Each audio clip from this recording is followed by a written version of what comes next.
Episode 61 to 64க்கு செம்மையான ஒரு promo release ஆயிருக்கு. ஃபர்ஸ்ட் வந்து ரியா மேம் வந்து வெற்றியை கூப்பிட்டு வச்சு சூப்பராக பேண்ட்ரி ஓடிட்டு இருக்க வெற்றி, இது ஒரு பெரிய சக்ஸஸ் நமக்கு அப்படின்னு சொல்கிறாங்க. அது கேட்டு வெற்றி செம்மையாக ஹாப்பி ஆகுறாரு.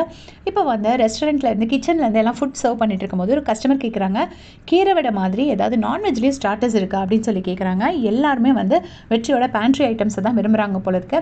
ஸோ இதனால ஷெஃப் ஜான் என்ன பண்ணுறாருன்னா நேராக வந்து நெடுமாறன் கிட்ட சொல்கிறாரு, இப்போ வந்து கிச்சனோட ஆர்டர்ஸ் எல்லாமே கம்மியாயிடுச்சு, எஸ்பெஷலி ஸ்டார்டர்ஸ் வந்து கிச்சனுக்கு வரதே இல்லை, முழுக்க முழுக்க பேண்ட்ரிலேயே எல்லா ஆர்டரும் ப்ளேஸ் பண்ணுறாங்க அப்படின்னு சொல்கிறாங்க. இதை கேட்டு வந்து பயங்கரமாக ஷாக் ஆகுறாரு நெடுமாறன். என்ன மக்கள் எல்லாமே ஆர்கானிக்காக தான் விரும்புகிறாங்க அப்படின்னு ஷெஃப் ஜான் சொல்கிறாரு. உடனே நெடுமாறன் வந்து பழசை யோசிச்சு பார்க்குறாரு. அதில் வந்து சிதம்பரம், அதாவது கஞ்சா கருப்பு வந்து என்ன சொல்லியிருக்காருன்னா, இந்த கேழ்வரகு கம்பு இதில் எல்லாம் ஃபுட்டு செஞ்சு கொடுத்தா மக்கள் விரும்பி சாப்பிடுவாங்கன்னு நான் நினைக்கிறேன் அப்படின்னு சொல்கிறாங்க.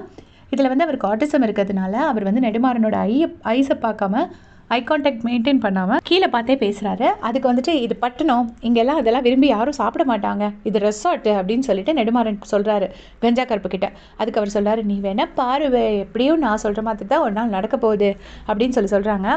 அதை வந்து யோசிச்சு பார்த்துட்டு நெடுமாறன் செம்ம கட்டுப்பாட்டு, சேம் பிளட் சேம் கேம் திருப்பியும் ஆரம்பிக்குது, அதே டேஸ்ட் அதே இதுதான் இவனுக்கும் இருக்குது அப்படின்னு சொல்லிட்டு கடுப்பாகிறாரு.